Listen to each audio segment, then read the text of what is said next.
Bonjour, chers abonnés sur la chaîne, chers passionnés, amis des oiseaux, des canaris et des chardonnerets.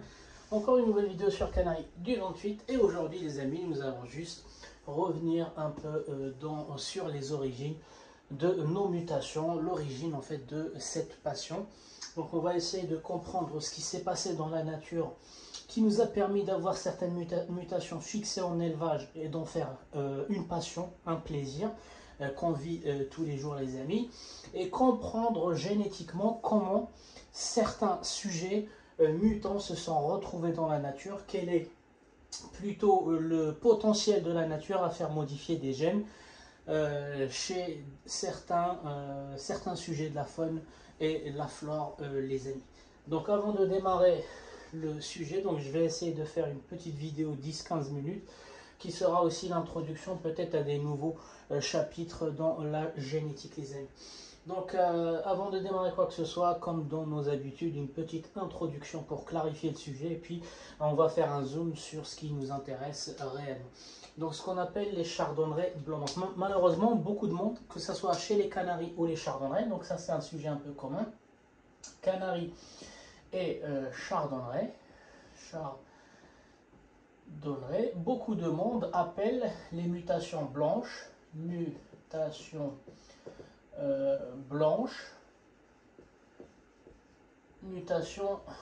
blanche aussi.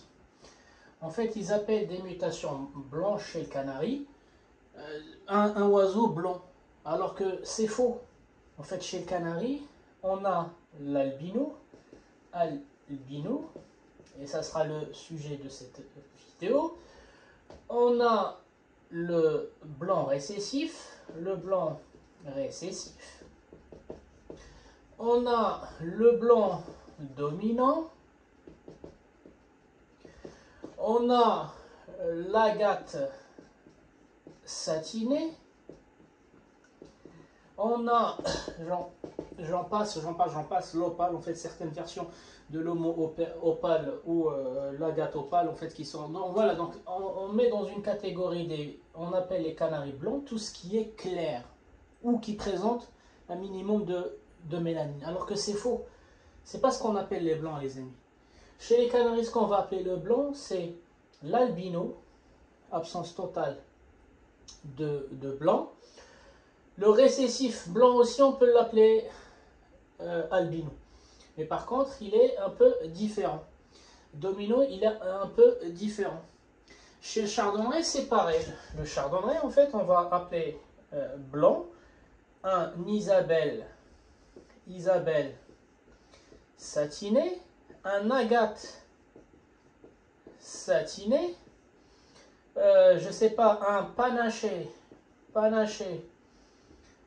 blanc, aux yeux blancs, aux yeux rouges, un albino. Donc vous voyez que l'appellation blanche, que ce soit chez le canari, chez le chardonneret et d'autres sous-espèces, en fait n'est pas une appellation, un mot précis dans la mutation les amis, d'où l'importance d'utiliser les bons termes. Donc quand je veux faire référence en fait à l'albino, je vais dire un chardonneret albino, un chardonneret panaché. Mais si je dis un chardonneret blanc, chez ceux qui ne connaissent pas, ils peuvent confondre en n'importe, même le mot pastel, laminé pastel. Un miné pastel, certains ils l'appellent le blanc, alors que c'est faux en fait. Ça, il y a de la mélanine, ça, il y a de la mélanine, il y a de la mélanine. Le panaché blanc, ok, il n'y a pas de mélanine, mais il n'y a pas aussi non plus, je vais vous expliquer les détails, il n'y a pas la caroténoïde, une partie de la caroténoïde, là, tout ce qui est pigment rouge. Chez l'albino, c'est le vrai blanc. Donc c'est pour ça l'utilisation de chardonneret blanc ou canari blanc en fait ne sert absolument à rien. Elle est imprécise, des appellations imprécises et qui induisent les novices ou ceux qui démarrent en fait la mutation à faire, et ça les invite à faire beaucoup d'erreurs. Donc je vais surtout parler du chardonneret. Le chardonneret, on va parler en fait du panaché, le panaché blanc aux yeux noirs.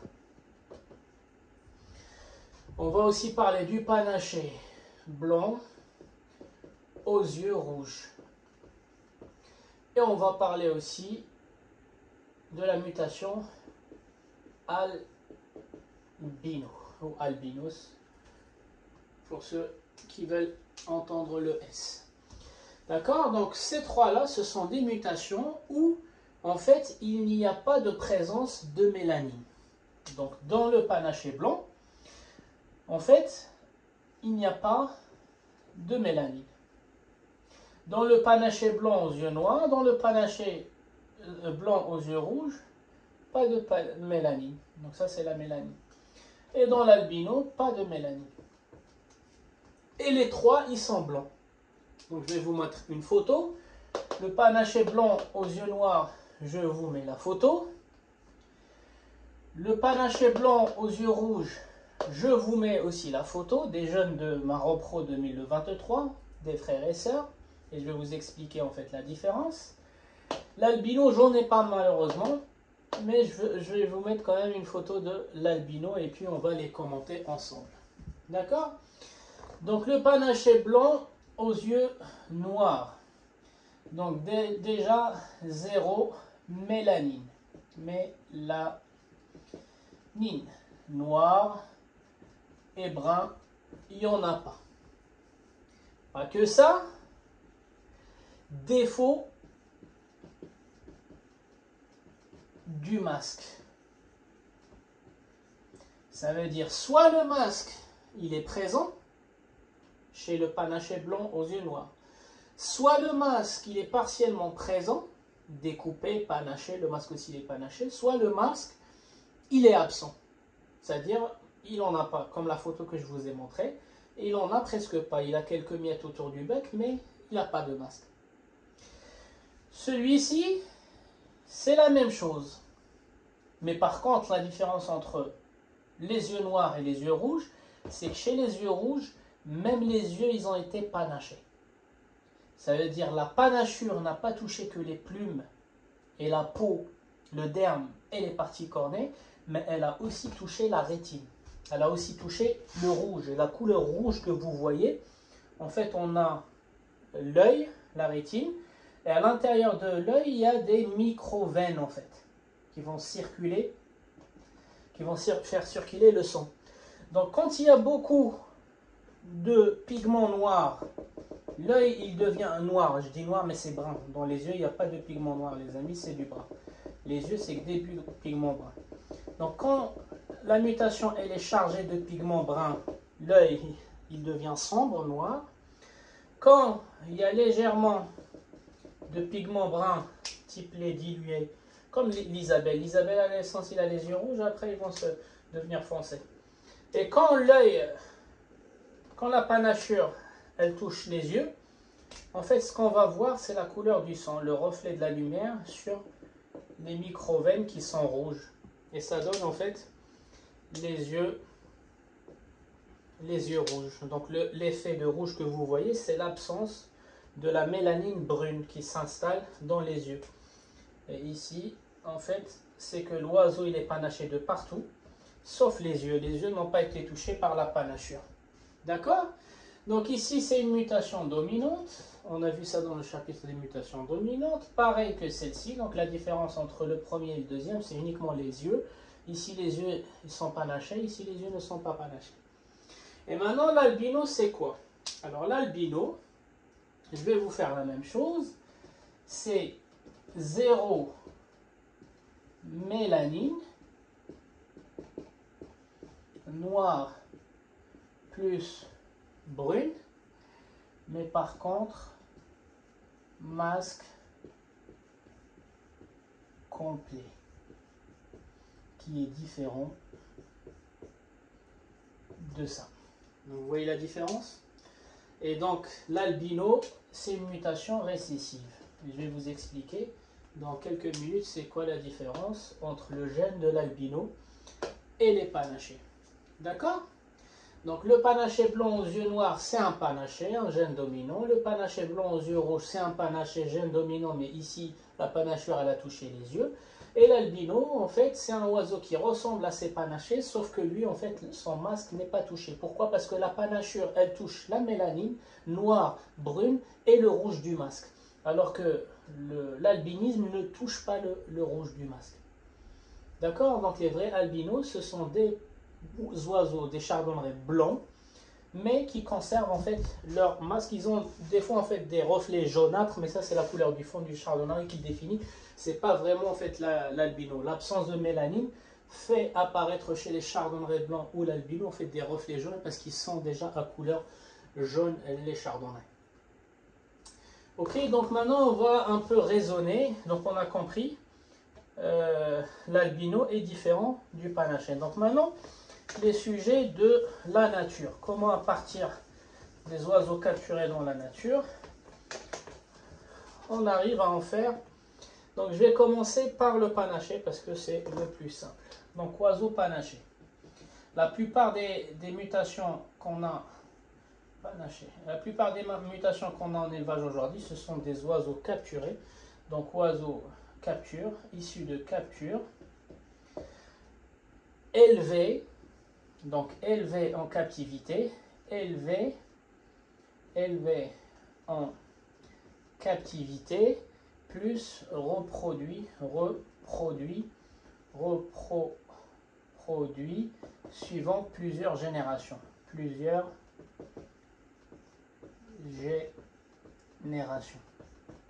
C'est-à-dire le premier panaché qu'on a capturé, on l'a intégré dans un élevage. Souvent, ceux qui vont récupérer l'oiseau de la capture en mutation, c'est des gens qui s'y connaissent. C'est pas quelqu'un qui n'a jamais travaillé, c'est pas un débutant, tu vois.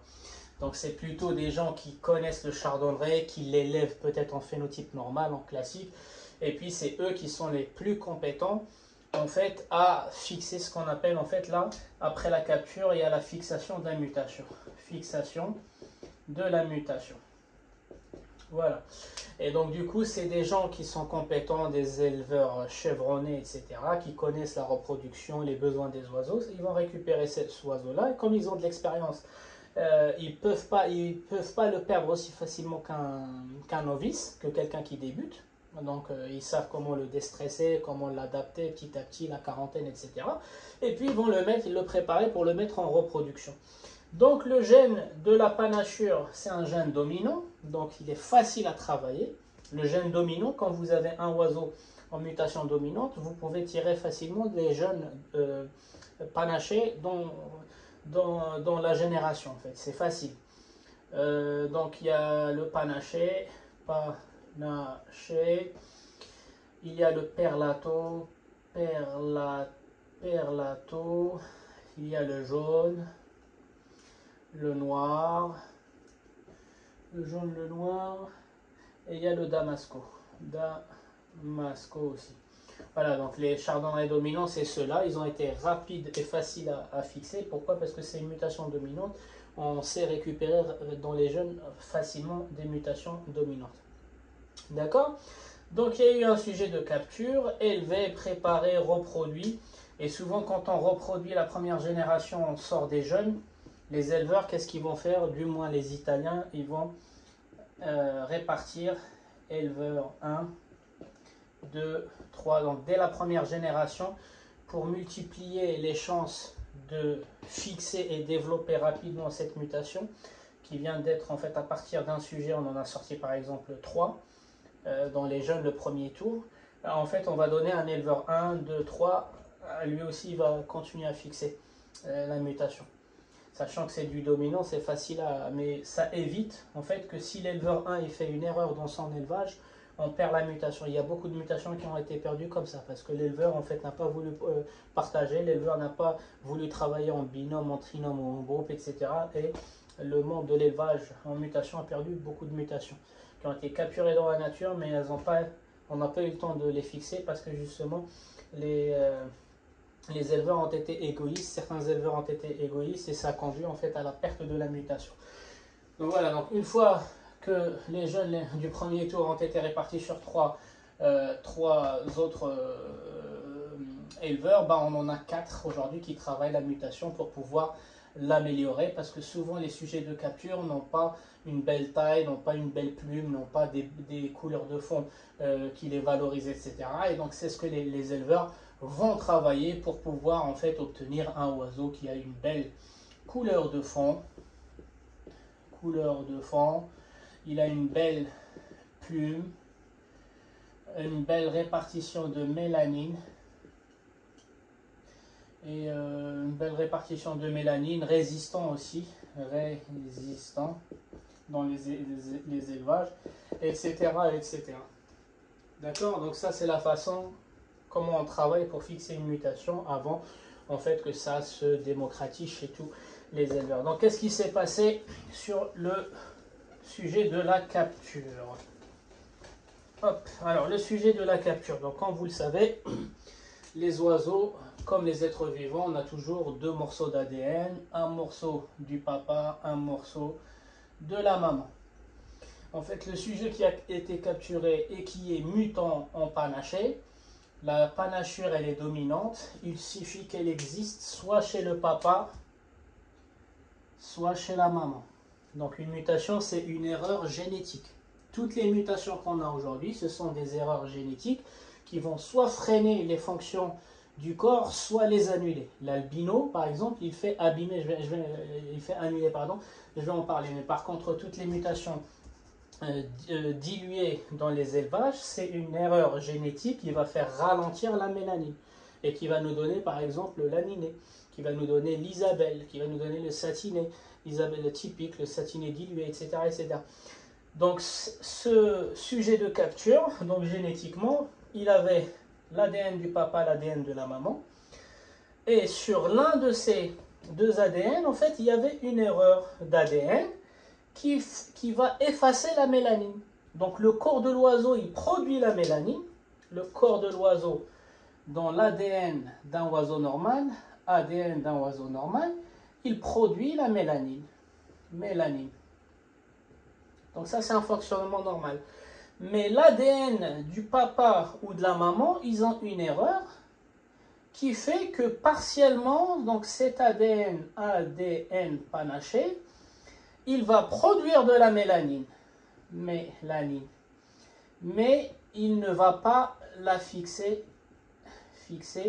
là où elle doit être fixée. Il va y avoir des zones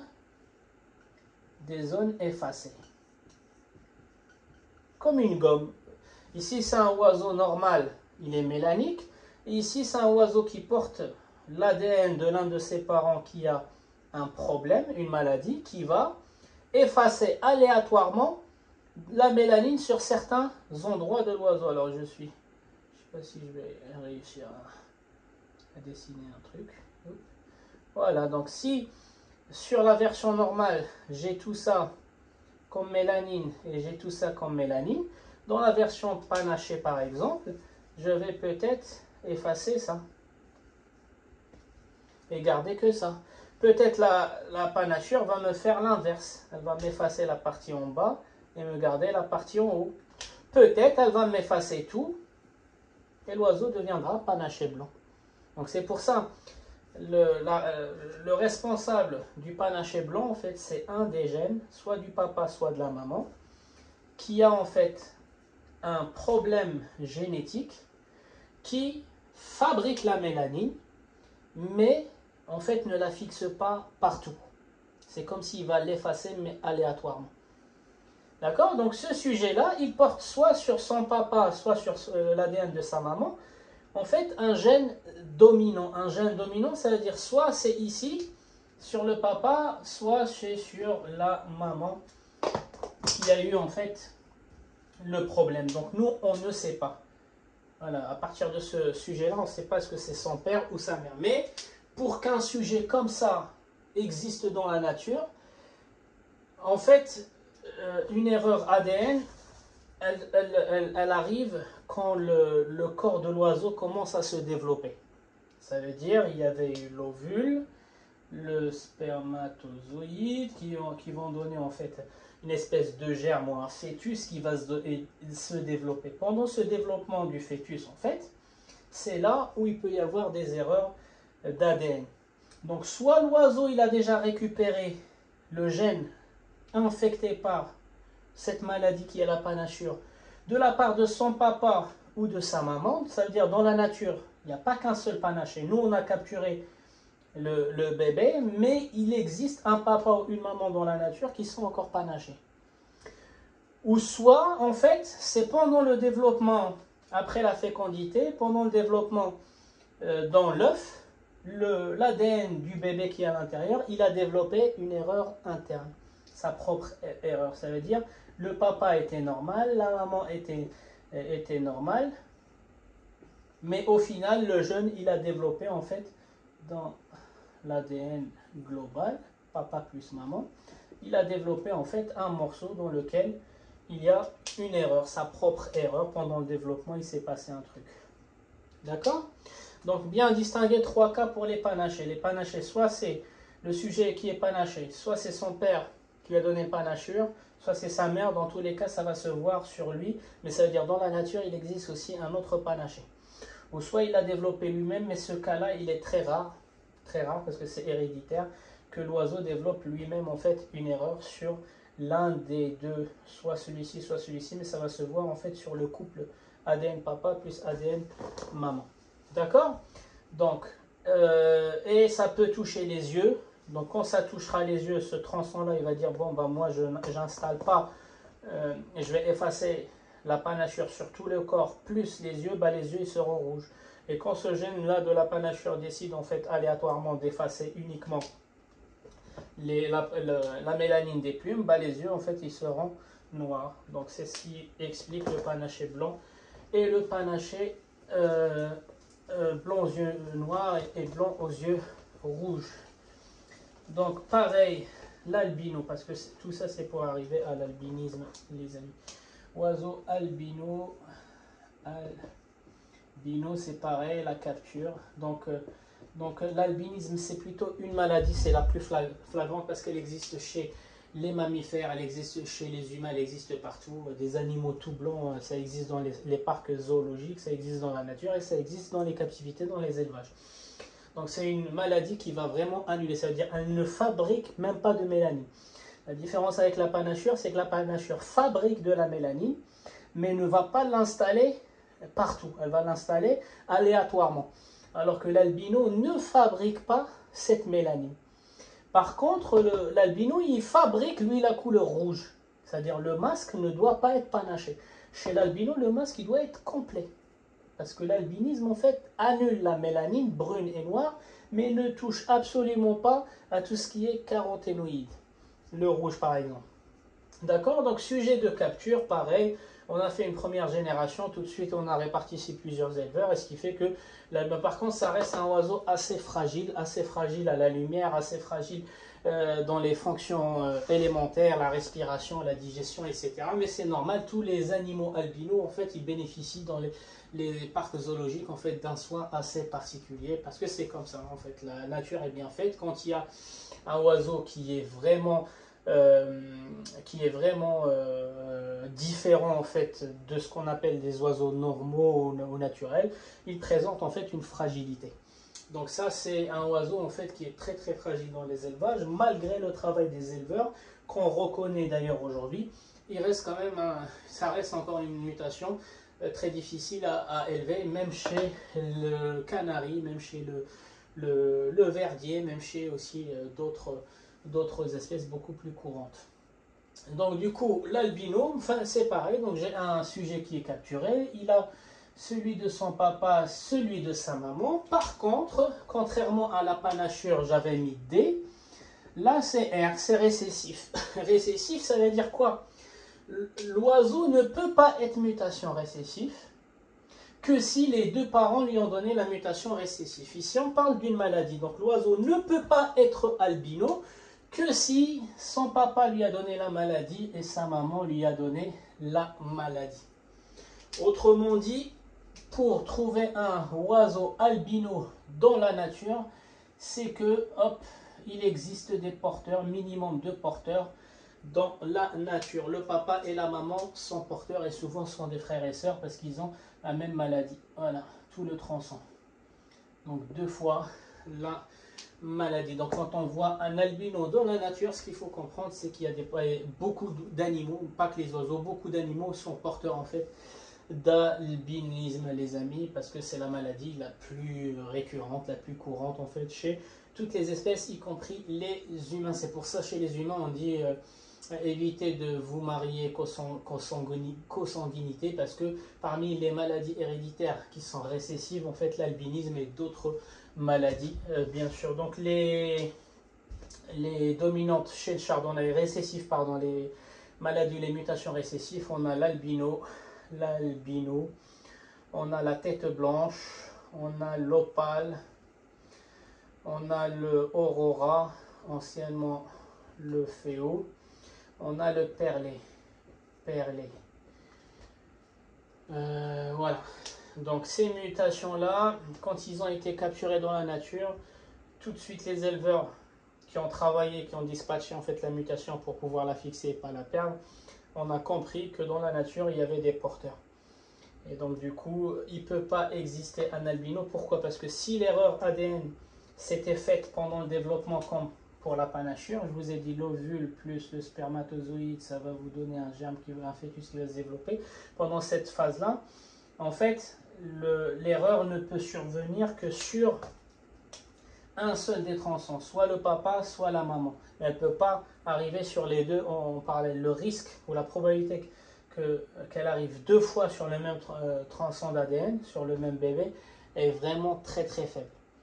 Par contre, ça s'est peut-être passé comme ça chez le papa et comme ça chez la maman. Et quand ils se sont reproduits entre frères et sœurs, ça a donné en fait un sujet albino, opale, aurora. Donc l'aurora a été capturé en Espagne. L'opale, je ne me rappelle plus si c'est en Espagne aussi. L'opale, oui, soit en Espagne, je ne me rappelle plus. Et puis des albinos, on en trouve partout, dans le Maghreb, dans l'Europe de l'Est. Des oiseaux albinos, ils existent partout. D'accord, donc c'est juste pour essayer de faire le lien entre les premières mutations issues de capture et comment on les a fixées, que maintenant en fait c'est devenu un peu des mutations démocratisées dans les élevages.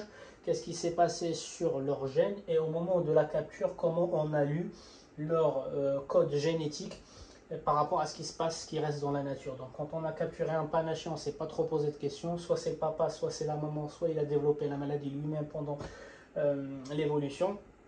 Ou quand c'est un albino par exemple, on ne peut pas dire qu'il a développé lui-même cette maladie, donc forcément dans la nature il existe deux porteurs et souvent en fait c'est une colonie de chardonnay qui sont tous porteurs d'albino qui vont se reproduire entre eux pour donner l'albinisme. Les amis, c'était Canari du 28, je vous souhaite un bon visionnage et je vous dis à la prochaine vidéo.